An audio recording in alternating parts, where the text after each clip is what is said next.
A CBS poll on Sunday showed that alleged sexual predator Roy Moore is leading Doug Jones by 5 points in the race for the Alabama Senate special election on December 12.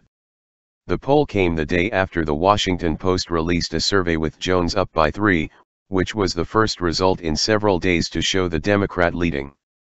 After a week of plummeting numbers, Moore appeared to have rebounded with voters from several allegations that he had engaged in sexual relationships with teenage girls, including one who was 14. Moore has repeatedly denied that any of the incidents took place.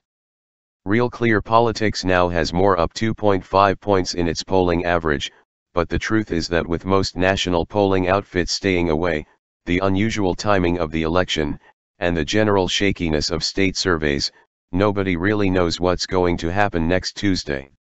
Still, the most eye-popping statistic from the CBS poll is likely a reliable indicator of the Republican base's mentality. 71% of Republican voters don't believe the allegations against Moore are true, despite a preponderance of very credible evidence. 92% of voters who don't believe the charges think they were dreamed up by Democrats, while 88% say the media and newspapers are the culprits. Presumably 4% of people don't believe Democrats and the media collude on a regular basis. This blanket denial is contrast to national Republican lawmakers, many of whom disavowed Moore in the days after the initial Washington Post report came out, telling the public that they believed the women who had come forward.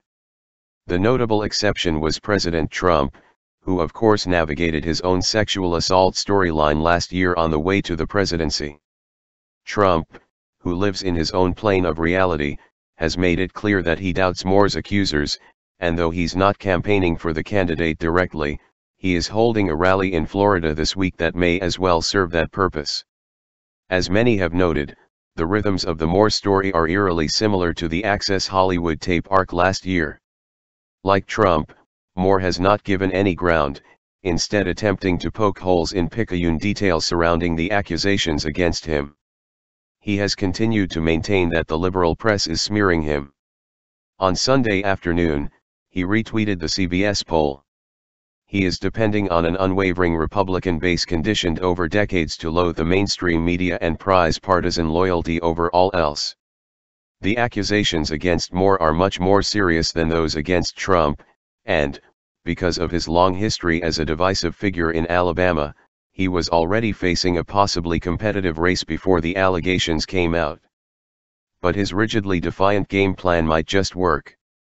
On Sunday, Senate Majority Leader Mitch McConnell muted his previous criticism of Moore, knocking down speculation that he might try to expel him from the Senate if he wins. If Alabama voters want Roy Moore, they're going to get Roy Moore.